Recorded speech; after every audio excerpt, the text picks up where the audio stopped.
So how do you prep for retirement? Well, how do I prep for retirement? I think my dog is actually getting really like, man, I know how to prep for retirement. I know how to prep. Well, ultimately, the way you prep for retirement is actually going through making sure that you, one, know how much money is coming in and going out your house. We talked about that. If you don't know how to do that, then obviously, how can you plan for something you have no idea about? You need to know how much money you spend a year in order for you to forecast how much money you need for retirement. A lot of people are retiring. The majority of Americans are retiring with less than $300,000 in their for their savings. It's not going to be enough. The government knows it. The media has been sharing this information as much as possible that we're looking at a retirement debt crisis. That means people just don't have enough, and they're living longer and longer and longer. In For Black households and brown households, we're looking at people with less than $100,000 worth of retirement savings, which is Wow. very problematic. Wow. And that based on my calculations would last around like 5 to 6 years. But when it comes to retirement, you're for one thing, yeah, you do need to know exactly what your expenses are, and that's how you could forecast. You're making that plan. But while you're doing that plan, you basically the simplest way to calculate how much money you will need for retirement, multiply, let's say $60,000. Let's say that's the amount of money that you spend per year. Multiply that by 25. That's going to give you a rough estimate how much money you need for retirement. How people are generally the financial advisors and other people help people through their retirement spending. How they do it is by taking whatever that abstract number is. Let's say for $60,000, and I could actually do the calculations here because that's the only way that makes sense to me. That is 1.5 million. 1.5 million, that's a good amount of money that you need to have in order for you to have retirement. Beyond that, what they do is take about 4% per year. Why? Because 4% is going to sustainably give you money throughout that, through every year in retirement, while your money is growing at 8%. So you're not basically dwindling the amount of money that you have on average in your account for the rest of your life. So at 4%, which that 1.5 million, you end up being 1.5. I'm actually doing this calculation live, guys, so don't fault me for it. Yeah, that's good. 4%. You'll have $60,000 to live off of every year. So that's how you do it. You basically forecast how much you need. You multiply that by 25. You divide it by, or you multiply that by 4% withdrawal, and that's going to give you your withdrawal for the rest of the year. This is a little bit problematic because, as you see, that expenses are going up and down every year. So Yeah. by the time that people retire, let's say if you're a millennial, you're going to retire in 2040 or around 2045, 2050. What you're going to find is that $60,000 today will not be worth the same tomorrow.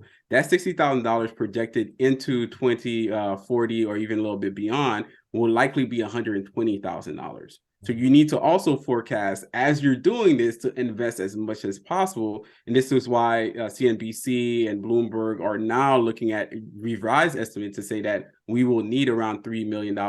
Everybody will need about $3 million to retire, or a household would need that. So that $3 million is not going to come just from your Social Security, because Social Security is paying out on average around $30,000 per year. Wow. That's the amount that you're going to get from Social Security. If you're going to get that much from Social Security, you're going to be short from the amount that you're spending. And this is becoming why we have this problem. It's just not enough.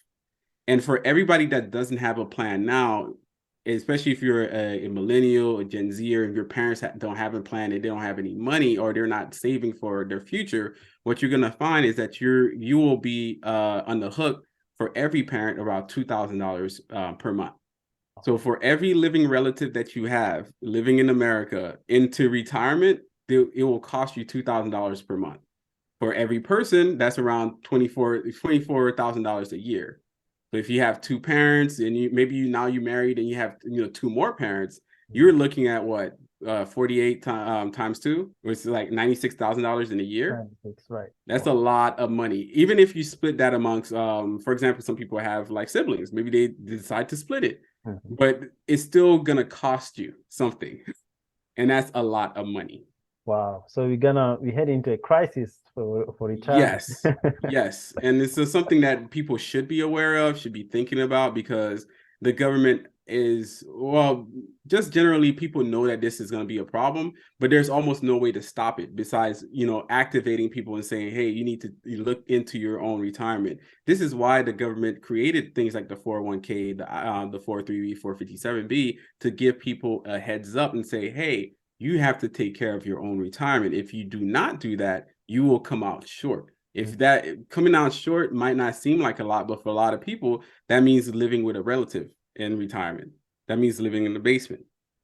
Wow. That means not going out as much. That means not doing a lot of things, because our expenses are slated to go so much higher that it's going to cost you a lot more than what you think is going to cost you today. I also see a lot of people in retirement getting back to the workforce. Yeah, that's what you're seeing now too, because they don't have any money. They're running out of money. They need the money, and they're realizing they planned it completely wrong. Because it's not just, and especially in the last 2 years, we saw a lot of retirement or investments actually sink in anywhere from 20%. So if you had $1 million, it went down $200,000 or something.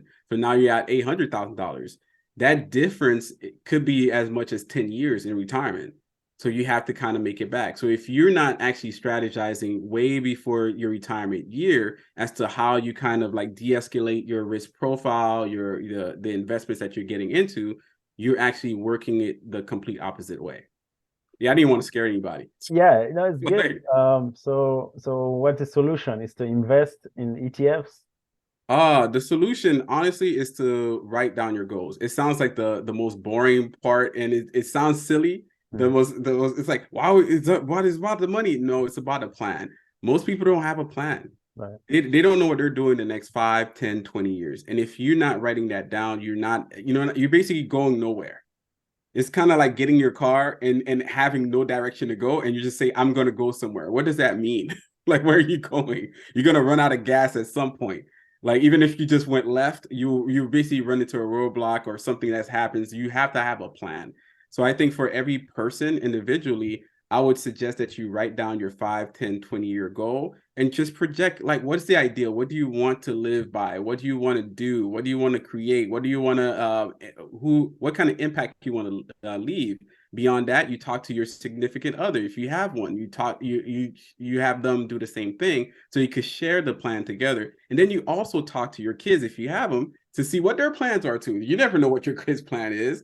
And it's a good opportunity for them to get involved in the family, and then also go beyond that, talk to your siblings and talk to your parents. So if they don't have a plan, now you all have to start working together to say, you know what, we all don't have a plan, and maybe it's time for us to realize, you know what, we're living a little bit too high there. We have too much debt, either be mortgage debt, credit card debt, or student loan debt. We have a lot of those. We need to tackle those down in order for us to build wealth enough that we could live off of. So the idea is almost like you have, instead of starting at the end, you start at the very beginning, and you take it step by step with just a simple understanding of philosophy of what are your goals, what is the point. Your why will always carry you through the journey, and it actually opens up opportunities for you to actually grow, learn, and even develop better structures for yourself.